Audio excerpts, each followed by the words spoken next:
শীতের শুরুতে কলকাতার এই মেলায় যাওয়াটা আমার জন্য কিন্তু মাস্ট।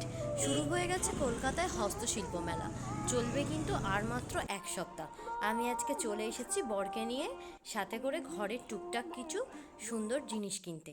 এই হস্তশিল্প মেলা জিনিস দিয়ে ঘর সাজালে ঘরটা কিন্তু একদম ইউনিকই দেখতে লাগে। একটা কথা না বললেই নয়, আমার এই ইউটিউব চ্যানেলে শুরু হয়েছিল কিন্তু এই হস্তশিল্প মেলা থেকেই। তারপর পড়াশোনার কারণে আর চ্যানেল খুব বেশি গ্রো করা হয়নি, তবে এখন থেকে চেষ্টা করব টুকটাক ভিডিও দিয়ে চ্যানেলটাকে গ্রো করার। তোমরা পাশে থাকলে, একটু সাপোর্ট করলেই সব সম্ভব। ঘরে বসে চা খাওয়ার জন্য টি টেবিলটা কিনলে কেমন হয়? চলো দোকানে দাদা কি বলে শুনি। কি নাম দাদা তোমার, বলে দাও। আমার নাম আছে গণেশ ভাস্কর। গণেশ ভাস্কর।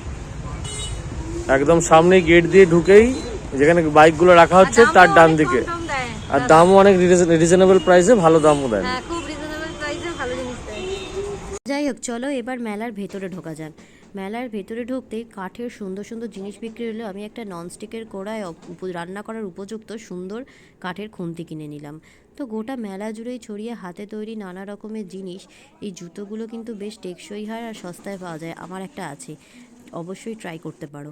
তো যাই হোক, এখানে আসার পর আমার আজকে একটা খুব সুন্দর জিনিস শোনার সৌভাগ্য হয়েছিল, যাকে বলে একদম বাংলার অথেন্টিক লোকগীতি। চলো তোমাদের সাথে শেয়ার করা যাক। বলছে লাদে এই কি তোমার ছলনা, এত বড় করলে ক্ষতি, কি দেব তার সান্ত্বনা। তো কি কেমন লাগলো? দারুণ না? আমার তো দারুণ লেগেছে। কেমন লাগলো অবশ্যই কিন্তু কমেন্ট করে আমাকে জানিও। যাই হোক, এরা এরকমভাবেই নিজেদের কথা বলে, নিজেদের গানের মাধ্যমে নিজেদের হাতে তৈরি জিনিস বিক্রি করে।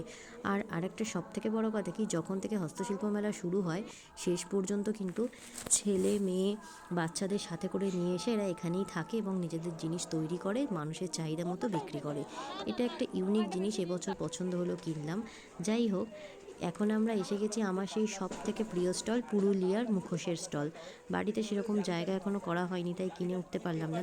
দেখতে পেলাম একটা বাঁশের তৈরি সুন্দর জিনিস, তো এটা আমি একজনকে গিফট করব বলে কিনে ফেললাম। তারপর বেশ কয়েকটা টুকিটাকি জিনিস, জানো তো, এখানে প্রয়োজন না হলেও কিছু জিনিস কিনবে যাতে তাদের একটু উপকারে। এবার আমাদের খাবার পালা। এখানে কিন্তু একটা বিশাল জায়গা জুড়ে বিভিন্ন ফুড কোর্ট বসেছে। এখানে মানুষ তাদের হাতে তৈরি রান্না বিক্রি করছেন। কালিম্পং থেকে এসেছেন মোমো বিক্রি করতে, আমরা ট্রাই করেছিলাম, বেশ ভালো। তোমরা বিভিন্ন রকম মিষ্টি পেয়ে যাবে বাংলার দই স্টলে। আর ডায়মন্ড ফিশের তো কোনো কথাই নেই। বেরিয়ে চা খেলাম, চাটা কিন্তু অতটাও ভালো ছিল না। ঘরে কার্পেটের প্রয়োজন ছিল, বেরোনোর সময় একটা কার্পেট দেখে বেশ পছন্দ হলো, কিনে নিলাম।